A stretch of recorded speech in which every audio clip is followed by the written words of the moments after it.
Right ఇక AP వార్షిక బడ్జెట్లో బీసీల అభ్యున్నతికి ప్రాధాన్యం దక్కిందని విశాఖ సౌత్ ఎమ్మెల్యే వంశీకృష్ణ యాదవ్ తెలిపారు. అభివృద్ధి సంక్షేమ పథకాలకు ప్రాధాన్యమిస్తూ స్వర్ణాంధ్ర నిర్మాణానికి డబుల్ ఇంజిన్ సర్కార్ కృషి చేస్తుందన్నారు. CM Chandrababu, deputy CM Pawan కళ్యాణ్కి ఎమ్మెల్యే వంశీకృష్ణ యాదవ్ ధన్యవాదాలు తెలిపారు. నియోజకవర్గంలో ఎన్నికల హామీలన్నీ అమలు చేశామంటున్న ఎమ్మెల్యే వంశీకృష్ణ యాదవ్తో మా ప్రతినిధి సుష్మా ఫేస్ టు ఫేస్. ఈరోజు మనతో పాటు ఉన్నారు విశాఖపట్నం సౌత్ జనసేన ఎమ్మెల్యే వంశీకృష్ణ యాదవ్ గారు. ఆయనతో మాట్లాడదాం. నమస్తే సార్. సార్, ఈరోజు అసెంబ్లీలో ముఖ్యంగా చర్చకు వచ్చిన అంశాల్లో చూసుకున్నట్లయితే ఏది ప్రాధాన్యత అంశంగా మీకు అనిపించింది?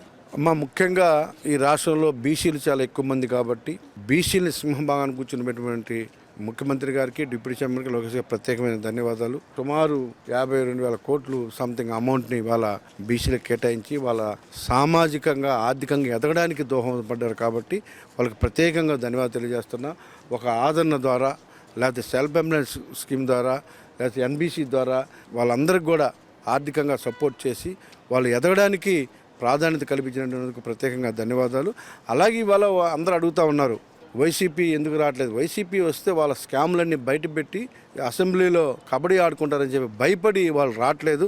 అంతకుమించి ఇంకోటి ఏం లేదు. ప్రజలు గెలిపించిన వ్యక్తులు బయట గొడవలు చేసుకుంటూ బయట తిరుగుతూ ఉంటే రేపు ఆ 10 మంది కూడా ప్రజలు గమనించి ఆ 10 మందిని కూడా ఓడించడం జరుగుతుంది. కౌన్సిల్లో 10 మంది సపోర్ట్ ఉందని చెప్పేసి అక్కడికి వచ్చి రచ్చ చేయడం తప్ప వాళ్ళు ప్రజా సమస్యల మీద పోరాటం కానీ ప్రజల గురించి కానీ మాట్లాడే పరిస్థితులే లేవన్న విషయం కూడా మనం గుర్తుపెట్టుకోవాలి. ఇవాళ మా డిప్యూటీ సీఎం గారిని తీసుకుంటే రాష్ట్ర నలుమూలల్లో రోడ్లు ఎక్కలు లేవు. గిరిజన ప్రాంతాల్లో ఎలా ఉంది? గిరిజన ప్రాంతాలకు తిరిగి వాళ్ళకి పవర్ లేదు, వాళ్ళ జీవితాలు వెలుగు నింపాలి, రోడ్లు వేయాలి, ఇన్ఫ్రాస్ట్రక్చర్ డెవలప్ చేయాలని తిరుగుతుంటే చూసి కూడా ఓర్చుకోలేని ఒక దుర్మార్గమైనటువంటి వ్యక్తులు ఆయన. ఆ దుర్మార్గమైనటువంటి పరిపాలన ఏ విధంగా ఉందో దాన్ని మళ్ళీ కొనసాగించడం ఒక దుర్మార్గంతో ఇవాళ అన్ని చోట్ల కూడా చేస్తూ ఉన్నారు. ఇక ఒక అద్భుతమైన పరిపాలన ఓర్చుకోలేక ఇలాంటి కార్యక్రమాలు చేస్తున్నారు తప్ప ఇంకోటి కాదన్న విషయం తెలియజేస్తున్నారు. అయితే సార్, ప్రజలకు నేరుగా ఉపయోగపడే అంశాలని ఈ సమావేశాల్లో తీసుకునే అవకాశం ఉందా? ఖచ్చితంగా అమ్మా. ప్రజలందరికీ కూడా కావాల్సింది ఏంటంటే ఈ రాష్ట్రం అన్ని విధాలు అభివృద్ధి జరగాలి, ఒక 20 లక్షల ఎంప్లాయ్మెంట్ జనరేట్ చేయాలి, ఎక్కువ కంపెనీలు రావాలి, ఎవరు కూడా ఉచితంగా వచ్చేటువంటి వాటి కోసం ఆశపడకుండా ఒక ఎంప్లాయ్మెంటు వాళ్ళకి ఆర్థికంగా సపోర్ట్ కానీ మనం చేయగలిగితే వాళ్ళంతటి వాళ్ళే హ్యాపీగా బతికి రాష్ట్రం దేశంలో నెంబర్ 1గా ఉంటుందని ఒక మంచి ఉద్దేశంతో ఇవాళ లోకేష్ గారు కానీ, డిప్యూటీ సీఎం గారు కానీ సుమారు ఒక 20 కంపెనీలని విశాఖపట్నంలో సాఫ్ట్వేర్ కంపెనీలు రప్పిస్తున్నారు. 1,30,000 కోట్లు పెట్టుబడితో ఒక పెద్ద స్టీల్ కంపెనీ రాబోతుంది, ఆర్సెల్ మెటల్ కంపెనీ. అలాగే చాలా వాటి బేస్ చేసిన చాలా చిన్న చిన్న కంపెనీలు రాబోతూ ఉన్నాయి. అన్ని రాష్ట్ర నలుమూలల్లో కూడా ఎన్నో కంపెనీలు రాబోతూ ఉన్నాయి.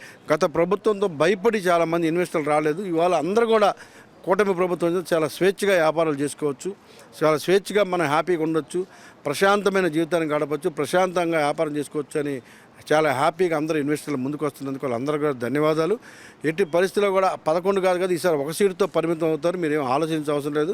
ఇన్వెస్టర్లు కానీ ప్రతి ఒక్కరు కూడా చాలా హ్యాపీగా ఉండొచ్చని తెలియజేస్తున్నాం. సార్, మీ నియోజకవర్గానికి సంబంధించి ఎటువంటి సమస్యలను అసెంబ్లీలో ప్రస్తావించాలి అనుకుంటున్నారు? అంటే ఇప్పటికే ప్రస్తావించారా? స్పందన ఎలా ఉంది? మీరు ఎలాంటి అంశాలను ప్రస్తావించాలనుకుంటున్నారు? మా నియోజకవర్గంలో ఇచ్చిన ప్రతి హామీని కూడా ఆల్మోస్ట్ మేము నెరవేర్చామమ్మా.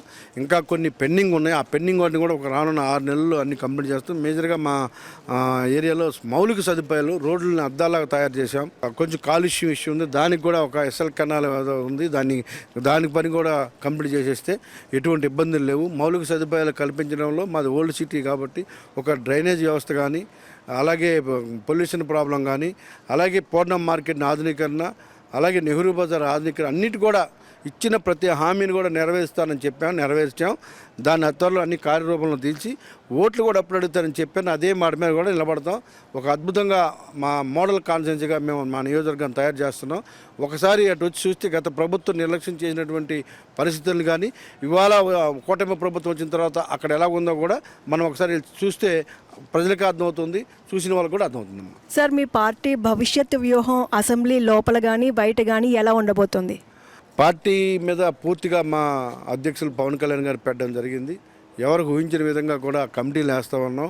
ఆయన మీద ఇవాళ దేశంలోనే కాకుండా వరల్డ్లో కూడా ఒక పొలిటికల్ స్టార్గా ఆయన ఎదిగారు. ముఖ్యంగా దేశంలో ఎక్కడ ఎలక్షన్ జరిగినా కూడా పవన్ కళ్యాణ్ గారు రావాలి అని అడిగే పరిస్థితులు ఇవాళ అన్ని రాష్ట్రాల్లో కూడా వచ్చాయంటే ఆయన మీద ఒక క్లీన్ ఇమేజ్, 10% స్ట్రైక్ రేట్తో కొనడంతో పాటు ఆయనకున్న క్లీన్ ఇమేజే దానికి నిదర్శనం. రానున్న రోజుల్లో ఒక పొలిటికల్ స్టార్ ఇండియాలో పవన్ కళ్యాణ్ గారు, నో డౌట్. అలాగే కమిటీలన్నీ కూడా పార్టీ నిర్మాణం కూడా స్టార్ట్ అయ్యింది. అతి త్వరలో అన్ని కమిటీలు కూడా ప్రకటించడం జరుగుతుంది. అందరూ కూడా చాలా హ్యాపీగా ఉన్నాం. మేము ఎటువంటి ఇబ్బందులు లేవు, చాలా సంతోషంగా ఉన్నాం పార్టీ. సార్ ఫైనల్గా చెప్పండి, అంటే జనసేన పార్టీ తరపు నుంచి యువతకి సంబంధించి ఉద్యోగాలే కానీ పెట్టుబడుల విషయంలో కానీ ప్రభుత్వాన్ని ఎలాంటి ప్రశ్నలు అడుగుతున్నారు? అందరి కోరిక ఒకటి అందరం ప్రభుత్వం కాబట్టి ప్రతి ఒక్కరికి కూడా ప్రతి ఇంట్లో కూడా ఒక ఉద్యోగం ఉండాలి. ప్రతి ఒక్కరు కూడా ఏదో ఒక వ్యాపారం చేయాలి. సోమరిపోతులకు ఎవరు ఉండదు, కష్టపడి పని చేయాలి. సో అప్పుడే ఈ రాష్ట్రం అభివృద్ధి జరుగుతుంది, అప్పుడే వాళ్ళ ఫ్యామిలీ హ్యాపీగా ఉంటుంది. కాబట్టి సో ఎంప్లాయ్మెంట్ కల్పనే లక్ష్యంగా ఈ ప్రభుత్వం ముందుకెళ్తుంది. టెక్నాలజీని వాడుకోవడమే లక్ష్యంగా ఈ ప్రభుత్వం ముందుకెళ్తుంది. ఒక గూగుల్ లాంటి ఒక మహా ఉన్నతమైనటువంటి పెద్ద కంపెనీ ఇవాళ విశాఖపట్నం వస్తుందంటే విశాఖపట్నం ఇమేజ్ ఒకసారి మీరు అర్థం చేసుకోండి. ప్రపంచంలో one of the best city Visakhapatnam. So అలాంటి సిటీలోకి ఇలాంటి పెద్ద పెద్ద కంపెనీలు రావడంతో పాటు ఎంతోమంది మరో పక్క టూరిజం హబ్గా కూడా విశాఖపట్నం ఉండబోతుంది. కాబట్టి ఎంప్లాయ్మెంట్, యూత్ అందరూ కూడా ఎంప్లాయ్మెంట్ కల్పించడమే లక్ష్యంగా ఈ ప్రభుత్వం ముందుకెళ్తుందనే విషయాన్ని స్పష్టంగా తెలియజేస్తుంది. Thank you sir, thank you so much. Yes, employment కలిగించే విధంగా ప్రభుత్వం ముందుకు వెళ్తుంది, ముందుకు వెళ్ళే విధంగా కూడా అన్నీ కొనసాగుతున్నాయని చెప్తున్నారు. అలాగే అభివృద్ధి దిశగా కూడా ప్రభుత్వం ముందుకు వెళ్తున్న పరిస్థితి చూస్తున్నామని కూడా చెప్తున్నారు. కెమెరా పర్సన్ సాయితో సుష్మా, వైకే న్యూస్, అసెంబ్లీ నుంచి. Please subscribe to YK TV Network. Please subscribe to YK TV. Please watch YK News. Don't forget to subscribe YK News channel.